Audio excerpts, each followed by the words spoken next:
24º domingo do tempo comum, ano B. Para trás de mim, Satanás. O Evangelho segundo Marcos, já na abertura, expõe a sua proposta, revelar quem é Jesus por dois títulos. Início da Boa Nova de Jesus, Cristo e Filho de Deus, Marcos 1:1.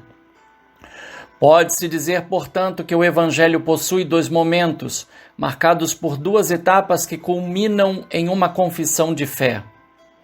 O episódio ocorrido no caminho de Cesareia de Filipe, ao mesmo tempo, conclui a primeira parte sobre o ministério público de Jesus na Galileia, mas também fora dela, Marcos 1:14, 8-30, e abre a segunda parte, Marcos 8:31 a 15:47, que tem um ponto alto na confissão do centurião, em Marcos 15:39.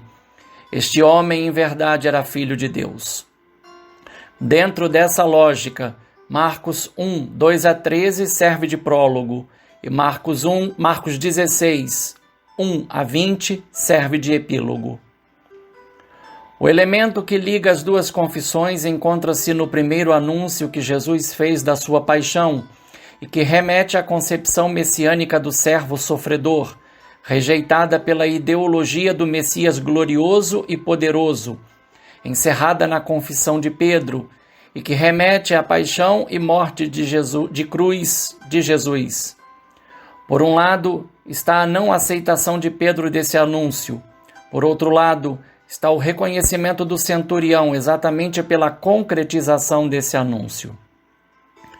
Isaías 50, 5-9, contém parte do terceiro canto do servo sofredor e serve de fundamento profético para o primeiro anúncio da paixão feito por Jesus, dando a entender que ele assumiu o messianismo rejeitado pelos que eram adeptos do sucesso, do poder e da vida cômoda. Dois pontos são centrais nessa mensagem: a resistência do servo diante dos sofrimentos e a certeza de que Deus é o seu amparo diante de todos os que o fazem sofrer.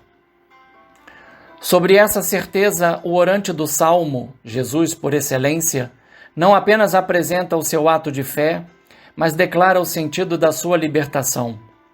Se em uma primeira acepção, terra dos vivos significa a realidade visível da qual todos participam enquanto não morreram, em uma segunda acepção, poderia ser tomada em sentido escatológico, pois na última ação feita nessa vida, a morte, encontra-se a experiência da consolação de Deus pelo dom da ressurreição em Jesus Cristo.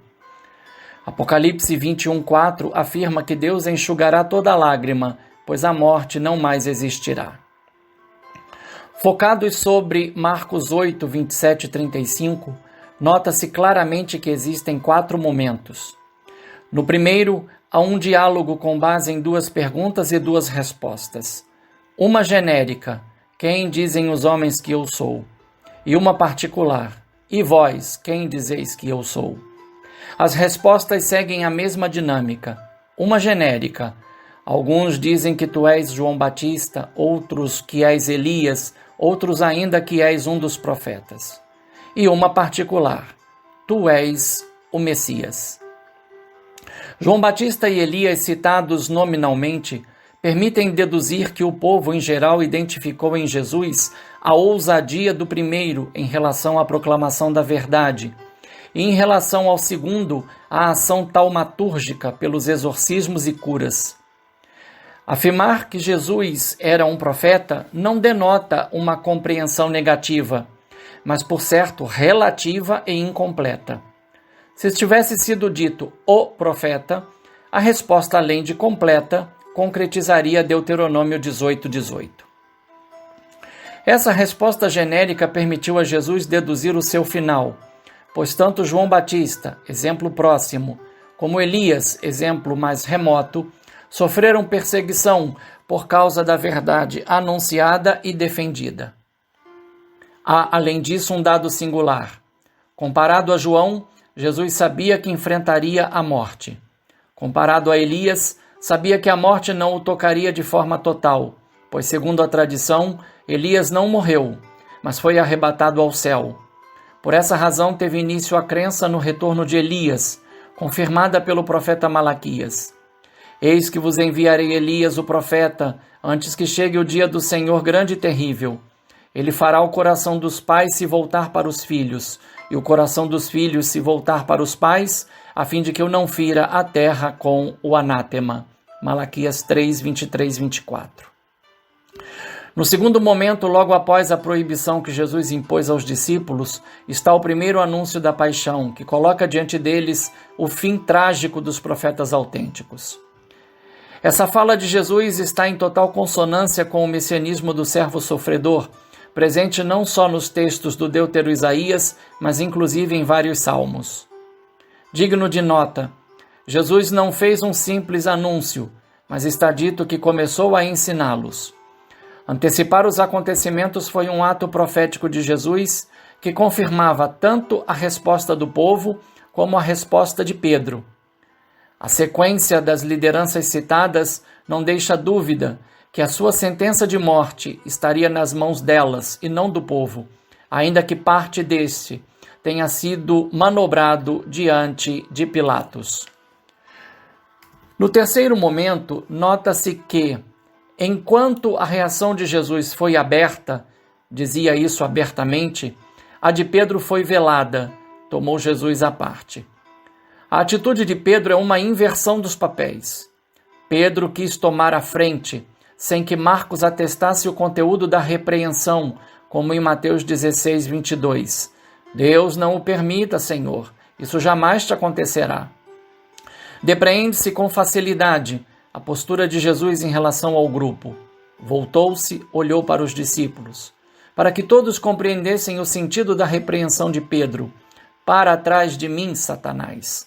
Tradução mais próxima do original e que permite perceber a razão do critério usado por Jesus. Tu não pensas como Deus, e sim como os homens. O conflito e o ensinamento são claros. Pensar como Deus requer a fé e a obediência incondicional.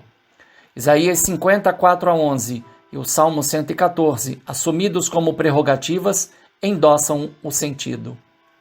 O posicionamento de Jesus frente à ação de Pedro dirime categoricamente o núcleo da questão que se impunha sobre toda a humanidade desde a desobediência realizada pelos nossos progenitores. A aceitação de Deus e dos seus planos se concretiza na rejeição da voz e das sugestões do adversário. Por isso, Jesus chamou Pedro de Satanás, isto é, de adversário. No quarto momento surge uma situação que parece contraditória, pois Marcos 8:27 afirma que Jesus partiu com seus discípulos. Então, como explicar a presença da multidão? É possível que ao longo do caminho pessoas reconheceram Jesus e o seu grupo e os seguiram. Isso serviria inclusive para compreender o interesse de Jesus quando formulou a pergunta: quem dizem os homens que eu sou? Assim, o que antes ficara reservado aos discípulos, nesse momento há um chamado que englobou a multidão com os seus discípulos, pois Jesus apresentará o critério decisivo do discipulado, com base no anúncio que fez da sua paixão. É importante sublinhar que o ensinamento está feito na condicional. Se alguém me quer seguir. Está em jogo o livre-arbítrio. Seguir Jesus não é uma imposição, mas é uma resposta livre ao chamado. Contudo, Jesus joga limpo e não esconde a força das exigências necessárias. Renuncie a si mesmo, tome a sua cruz e me siga.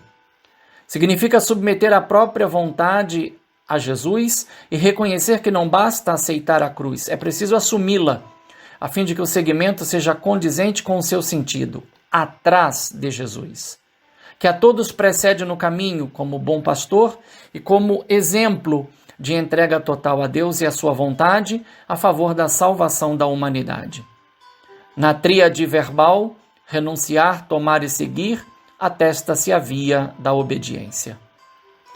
Sob essa base, pode-se voltar ao sentido da rejeição da atitude de Pedro, que reflete o que comumente o ser humano busca fazer, salvar a própria vida.